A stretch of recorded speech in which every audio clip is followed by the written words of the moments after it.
அனைவருக்கும் வணக்கம். ஒரு வாரத்துக்கு முன்னாடி நான் இன்ஃபார்ம் பண்ணியிருந்தேன், விஜயன் சாருக்கு உடம்பு சரியில்லை. விஜயன் சார் அதே போல் விஜயன் சாரோட அம்மா 2 பேர்த்துக்குமே வந்து லாஸ்ட் 2 வீக்ஸாக உடம்பு சரியில்லை. ஸோ லாஸ்ட் 1 வீக் முன்னாடி வந்து பார்த்திங்கன்னா ஜிஹெச்சில் அட்மிட் பண்ணியிருந்தோம் அப்படின்னு சொல்லியிருந்தேன். ஸோ நேற்று ஈவினிங் பார்த்திங்கன்னா 2 பேருமே டிஸ்சார்ஜ் பண்ணிட்டு வீட்டுக்கு கூட்டிகிட்டு வந்துட்டோம். சரிங்களா? ஸோ இப்போ வந்து ஹெல்த் ஓரளவு ஓகே. வீட்டில் ஒரு 10 டேஸ் ரெஸ்ட் எடுக்க சொல்லியிருக்காங்க. சரிங்களா? எப்படி ஹாஸ்பிட்டலில் ரெஸ்ட் எடுத்தாங்களோ அதே போல் அடுத்த 2 வாரங்களுக்கு குறைஞ்சபட்சம் 10 நாள் வந்து ரெஸ்ட் எடுக்க சொல்லியிருக்காங்க. ஸோ நான் விஜயன் சார்ட்டையும் இன்ஃபார்ம் பண்ணியிருக்கேன். இன்றைக்கி ஈவினிங் வந்து நான் கோயம்புத்தூர் கிளம்பிடுவேன். சரிங்களா? நாளிலேருந்து பழையபடி நம்ம என்னென்ன லைவ் டெஸ்ட் சொன்னோமோ அது எல்லாமே மறுபடியும் ஃபாலோ பண்ணலாம். நாளிலேருந்து உங்களுக்கு ப்ரீவியஸ் இயர் கொஸ்டின் பேப்பராக இருக்கலாம், இல்லை மற்ற லைவ் டெஸ்ட்டாக இருக்கலாம், இது எல்லாமே ப்ராப்பராக உங்களுக்கு அப்டேட் பண்ணிவிடுவேன். சரிங்களா? அதை நீங்கள் ஃபாலோ பண்ணி படிச்சுட்டு வரலாம்.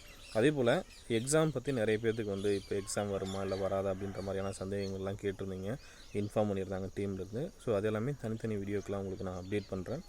ரொம்ப முக்கியமான ஒரே ஒரு விஷயம் என்ன அப்படின்னு பார்த்தீங்கன்னா, உங்கள் ஹெல்த்தை ரொம்ப கவனமாக பார்த்துக்கோங்க. நியூஸில் சொல்லக்கூடிய கொரோனா கவுண்ட் இதெல்லாம் வந்து சாதாரணமாக எடுத்துக்காதீங்க. நியூஸில் சொல்லக்கூடிய டேட்டாஸை விட ரொம்ப அதிகமாகவே இருக்குது. சரிங்களா? ஜிஹெச்சில் 1 வீக் இருந்த ஒரு அனுபவத்தில் சொல்கிறேன்.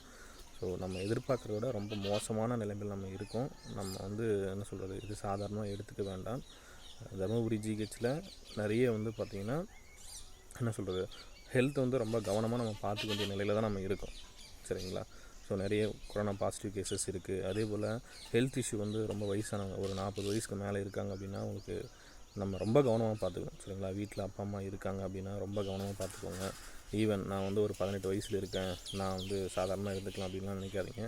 17 ஏஜில் கூட வந்து பார்த்திங்கன்னா சீரியஸ் கேஸ்லாம் பார்த்துருக்கோம். சரிங்களா? ஸோ முடிஞ்ச வரையும் உங்கள் ஹெல்த்தை ரொம்ப கவனமாக பார்த்துக்கோங்க. வீட்டில் இருக்கிறவங்க ரொம்ப கவனமாக பார்த்துக்கோங்க. அதுதான் நான் அந்த வீடியோவில் சொல்ல வரேன். சரிங்களா? ஹெல்த் ரொம்ப ரொம்ப முக்கியம். அதை மட்டும் கவனமாக பார்த்துட்டு தொடர்ந்து படிச்சுட்டு வாங்க. இந்த டைமில், அந்த கொரோனா டைமில் என்னென்ன ப்ரிகாஷன்ஸ் நம்ம எடுத்துக்கணுமோ அது எல்லாமே கரெக்டாக ஃபாலோ பண்ணிவிட்டு வாங்க. புக்ஸை மட்டும் விட்டுறாதீங்க. புக்ஸை தொடர்ந்து கையில் வச்சுட்டு படிச்சுட்டே இருங்க. வீட்டுக்குள்ளே இருந்து படிங்க. சரிங்களா? கண்டிப்பாக எக்ஸாம் வரும்போது நம்ம கிளியர் பண்ணிடலாம். தேங்க்யூ.